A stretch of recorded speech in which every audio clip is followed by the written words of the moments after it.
Ketimpangan hukum kembali menjadi sorotan tajam. Presiden Prabowo Subianto mengkritik vonis ringan terhadap pelaku korupsi ratusan triliun dibandingkan hukuman berat untuk kasus kecil seperti pencurian ayam. Apakah ini cermin dari lemahnya keadilan di negeri ini? Mari kita kupas tuntas.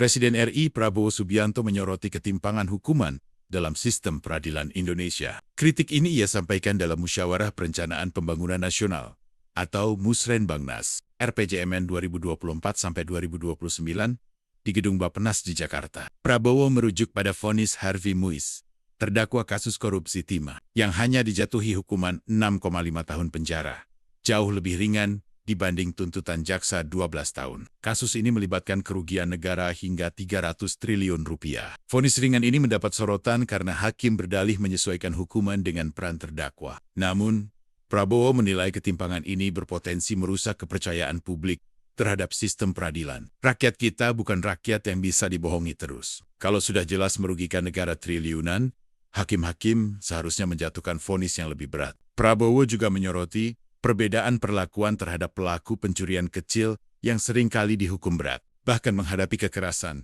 dibandingkan dengan koruptor yang merugikan negara dalam jumlah besar. Kritik ini mencerminkan keresahan masyarakat terhadap ketimpangan hukum yang dianggap tidak adil. Banyak warga menilai korupsi yang merugikan negara seharusnya dihukum lebih tegas. Kita harus menegakkan keadilan. Jangan sampai ketidakadilan ini terus berlanjut dan mencederai hati rakyat. Indonesia harus memiliki pemerintahan yang bersih.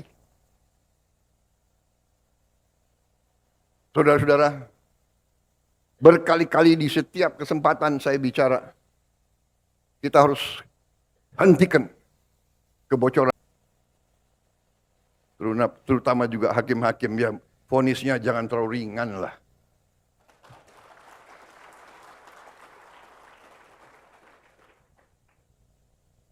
Nanti dibilang Prabowo nggak ngerti hukum lagi. Tapi rakyat pun ngerti, rakyat di pinggir jalan ngerti. Ngerampok triliunan, kalau triliunan, ratusan triliun.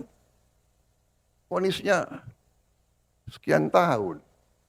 Kritik ini mencerminkan keresahan masyarakat terhadap ketimpangan hukum yang dianggap tidak adil. Banyak warga menilai korupsi yang merugikan negara seharusnya dihukum lebih tegas. Kita harus menegakkan keadilan. Jangan sampai ketidakadilan ini terus berlanjut dan mencederai hati rakyat. Dengan kritik tajam ini, Prabowo menggarisbawahi pentingnya reformasi hukum di Indonesia. Vonis terhadap koruptor besar harus mencerminkan dampak kerugian yang mereka timbulkan demi keadilan dan kepercayaan masyarakat.